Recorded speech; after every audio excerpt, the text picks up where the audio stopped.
Karnataka state counselling 2024 stay vacancy के लिए नया रजिस्ट्रेशन कर्नाटका में इस बार होगा।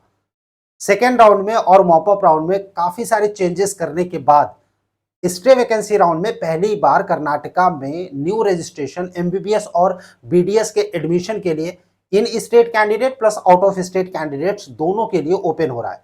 डेट कब है स्टे वैकेंसी राउंड की, कौन अप्लाई कर सकता है, रजिस्ट्रेशन कैसे करना है, किनको रजिस्ट्रेशन करना है, कंप्लीट डिटेल इस छोटे से वीडियो में, और एक्सपेक्टेड कट ऑफ क्या रह सकती है उसके बारे में भी कंप्लीट डिटेल बताएंगे इस छोटे से वीडियो में। आप मेडिका विंग के साथ बने रहिए। चैनल पहली बार विजिट कर रहे हैं, आपने इसको अभी तक सब्सक्राइब नहीं किया तो इसको सब्सक्राइब जरूर कीजिए ताकि फ्यूचर के अपडेट्स आपको नॉन स्टॉप लगातार मिलते रहे। गाइस, मेडिका विंग की ओर से मैं हूं अमित, आप सभी का एक बार फिर से स्वागत है आपके अपने most favourite NEET informative channel Medica Wing में। कर्नाटका की ओर से स्टे वैकेंसी के लिए नोटिफिकेशन जारी हुआ है।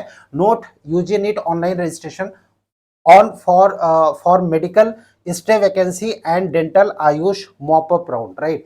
यानी कि आयुष का जो मॉपअप राउंड है उसके लिए नया registration plus stay vacancy medical और डेंटल में यानी एमबीबीएस और बीडीएस के लिए स्टे वैकेंसी जो होगी उसके लिए न्यू रजिस्ट्रेशन ओपन किया गया है।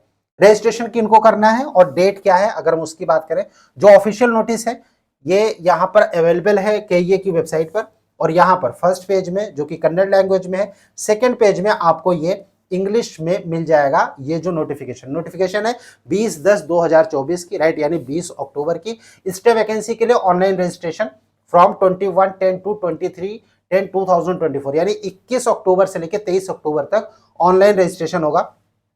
पहले से इन्फॉर्म किया गया था कि रजिस्ट्रेशन मैंडेटरी है केईए में एडमिशन लेने के लिए मेडिकल, डेंटल और आयुष कोर्सेज में, और ये एप्लीकेशन एग्जाम्स के पहले एक बार खुला था, एग्जाम के बाद फिर से रजिस्ट्रेशन हुए थे, और उसके बाद बीच में जब काउंसलिंग स्टार्ट हो गई राउंड 1 के, उसके बाद इस एप्लीकेशन को ओपन नहीं किया गया। नॉर्मली कर्नाटका और केरला में बाद में ओपन नहीं किया जाता, लेकिन इस बार जो चेंजेस किए गए सेकेंड राउंड में कर्नाटका की ओर से एक तो 1 लाख की सिक्योरिटी मांगी गई, वहां की जो फीस स्ट्रक्चर थी उसमें चेंजेस किए गए।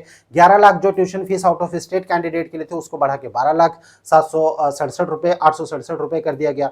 और उसके बाद जो थर्ड राउंड था उसमें जो सिक्योरिटी मनी थी वो ट्यूशन फीस को ही सिक्योरिटी मनी के रूप में वहां पर लिया गया कर्नाटका एग्जामिनेशन अथॉरिटी की ओर से एमबीबीएस और बीडीएस में एडमिशन के लिए।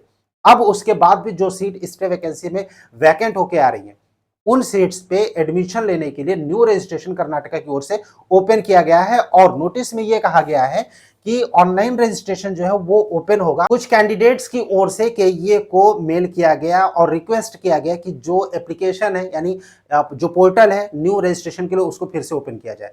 कर्नाटका एग्जामिनेशन अथॉरिटी की ओर से यही अपडेट है कि इसीलिए जो एप्लीकेशन है उसको ओपन किया जा रहा है। एप्लीकेशन की जो डेट है, जैसे मैंने आपको पहले बताया कि 21 अक्टूबर से 23 अक्टूबर रात के 11:59 तक न्यू रजिस्ट्रेशन कर सकते हैं।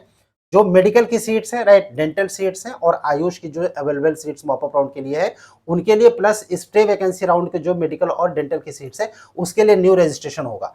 मिनिमम 50th परसेंटाइल अगर जनरल अनरिजर्व कैंडिडेट्स के लिए अगर है नीट के एग्जामिनेशन में तो वो अप्लाई कर सकते हैं। बात ये करते हैं कि भाई यहाँ पर कट ऑफ क्या जा सकता है। देखिए, थर्ड राउंड का जो रिजल्ट था उसमें जो मैक्सिमम कट ऑफ गया था वो 575 गया था, राइट। अब ऐसे केस में जो स्टे वैकेंसी राउंड होगा उसमें बहुत ही कम सीट्स आएंगी, क्योंकि कैंडिडेट्स वही सीट जो थर्ड राउंड में जिस हिसाब से ट्यूशन फीस को ही सिक्योरिटी मनी में कन्वर्ट कर दिया गया था केई की ओर से, जिसकी वजह से बहुत ही कम स्टूडेंट्स होंगे जो कि सीट छोड़ेंगे, क्योंकि ट्यूशन फीस एक बार सबमिट करने के बाद चांसेस सीट छोड़ने के ना के बराबर होते हैं। लेकिन कुछ स्टूडेंट्स ऐसे हैं जिनका कि डॉक्यूमेंट वेरिफिकेशन नहीं होगा, वैसे केस में उनकी फीस वापस होगी, राइट, और इस तरीके से वहां पर कुछ सीट अवेलेबल होके आएगी। कुछ कैंडिडेट्स ऐसे हैं जो कि नॉर्मली सीट छोड़ देंगे अगर उनको मनचाहा कॉलेज नहीं मिलता है, लेकिन ये 1-2 कैंडिडेट्स ही होंगे। अब हम सीट मैट्रिक्स की अगर हम बात करें, कर्नाटका एग्जामिनेशन अथॉरिटी की ओर से अब भी फिलहाल सीट मैट्रिक्स को रिलीज नहीं किया गया है स्टे वैकेंसी के लिए कि कितनी सीट मेडिकल या फिर डेंटल में आई हैं। आउट ऑफ स्टेट कैंडिडेट जिन्होंने पहले रजिस्ट्रेशन नहीं किया है वो अब रजिस्ट्रेशन कर सकते हैं। जिन्होंने पहले रजिस्ट्रेशन कर रखा था लेकिन फीस पेमेंट नहीं किया था, एप्लीकेशन कंप्लीट नहीं किया था, वो लोग भी अभी रजिस्ट्रेशन कर सकते हैं। ऐसे कैंडिडेट जिनका ऑलरेडी रजिस्ट्रेशन है, उनको कोई कॉलेज नहीं मिला है, अभी वो स्टे वैकेंसी राउंड में चॉइस फिलिंग करना चाहते हैं, तो ऑब्वियस सी बात है कि उनको मौका मिलेगा स्टे वैकेंसी राउंड में। सीट मैट्रिक्स क्या होगी अगर हम इसकी बात करें तो वो 2 से 3 दिन के अंदर एक्सपेक्टेड है कि केए की ओर से रिलीज कर दिया जाएगा काउंसलिंग स्टार्ट होने से पहले, यानी चॉइस फिलिंग के पहले। और वहीं पर अगर हम कट ऑफ की बात करें तो बहुत ज़्यादा अंतर देखने को शायद ही मिले, क्योंकि जो थर्ड राउंड की कट ऑफ थी उसके बाद भी बहुत सारे स्टूडेंट्स ऐसे हैं जिनको अभी तक केईए में अलॉटमेंट नहीं हुआ और बाहर के कॉलेजेस में भी उन्होंने ऑप्ट नहीं किया था, जिसकी वजह से मेरिट में बहुत ज़्यादा असर फिलहाल नहीं पड़ने वाला है। अगर हम बात करें कि जो ऑफिशियल अपडेट्स है, सीट मैट्रिक्स है या फिर बाकी के जो चॉइस फिलिंग की डिटेल्स है, वो जैसे ही कर्नाटका एग्जामिनेशन अथॉरिटी की ओर से अपडेट होती है, मेडकमिंग उसको आप लोगों के लिए अपडेट करेगा।